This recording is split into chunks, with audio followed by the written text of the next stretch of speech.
বারবার রেজ্জাক, কখনো সিঙ্গুর নিয়ে তো কখনো দলের নীতি নিয়ে। অতীতে একাধিক ইস্যুতে দলের বিরুদ্ধে মুখ খুলে আলিমুদ্দিনকে অস্বস্তিতে ফেলেছেন রেজ্জাক মোল্লা। সেই বিতর্কে দাঁড়ি টানতে অবশেষে সরাসরি রেজ্জাক মোল্লাকে বহিষ্কারের সিদ্ধান্ত নিল সিপিএম। রেজ্জাক মোল্লাকে নিয়ে সিপিএম এর অস্বস্তির উপাখ্যান নতুন কিছু নয়। 13ই মে 2011, ক্ষমতাচ্যুত বামফ্রন্ট সরকার থেকে চলে যাওয়ার পরও একাধিকবার রেজ্জাকের মন্তব্য অস্বস্তি বাড়িয়েছে আলিমুদ্দিনের। এমনকি দলের শীর্ষ নেতৃত্বকেও বিঁধতে ছাড়েননি তিনি। গরিবের কথা ভাসি হলে বৃষ্টি হয়, গরিবের কথাটা আগে শুনলে বৃষ্টি হলে এই সম্পর্কটা হতো।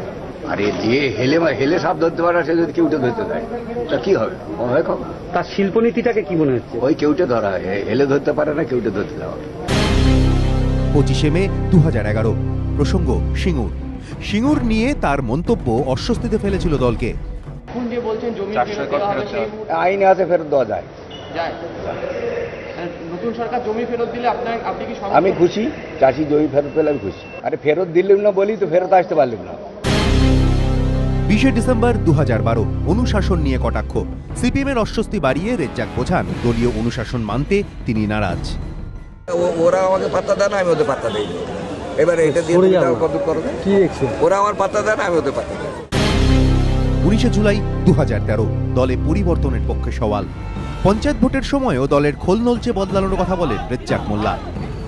মানে ওই ঘামের গন্ধওয়ালা লোক যতক্ষণ না জোগাড় করা যাবে ততক্ষণ পার্টি ঘুরে দাঁড়াতে পারবে বলে আমার বিশ্বাস না। নেতৃত্বের অভাব রয়েছে মনে করছি। নেতৃত্বকে মানে ওভারওয়েলমিং রিকনস্ট্রাকশন করা দরকার, রিঅর্গানাইজ করা দরকার, রিস্ট্রাকচারিং করা দরকার। 28শে জানুয়ারি 2014, ঋতব্রতর মনোনয়নে প্রতিবাদ।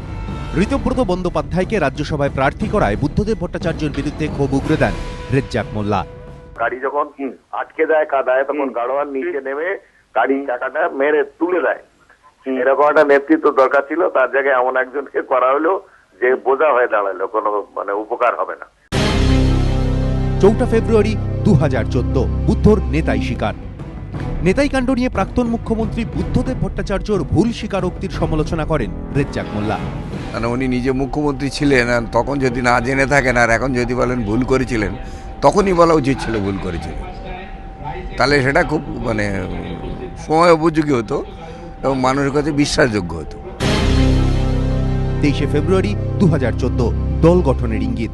নিজেরই ডাকা সামাজিক ন্যায় বিচার মঞ্চের সমাবেশ থেকে নতুন দল গঠনের ইঙ্গিত দেন রেজ্জাক মোল্লা। আমরা 2016 সালে সেইভাবে প্রস্তুতি নিয়ে যাতে পশ্চিমবাংলার একটা নয়া জামানা, নয়া যুগ, নয়া পরিবর্তন আনতে পারি, তার জন্য সবাই মিলে ঐক্যবদ্ধ হয়ে আমরা চেষ্টা করি। রেজ্জাক মোল্লার এই মন্তব্য ঘিরে ফের তৈরি হয় যাবতীয় জল্পনা, আর তারই ফলস্বরূপ দল থেকে বহিষ্কৃত হলেন রেজ্জাক। এবিপি আনন্দ।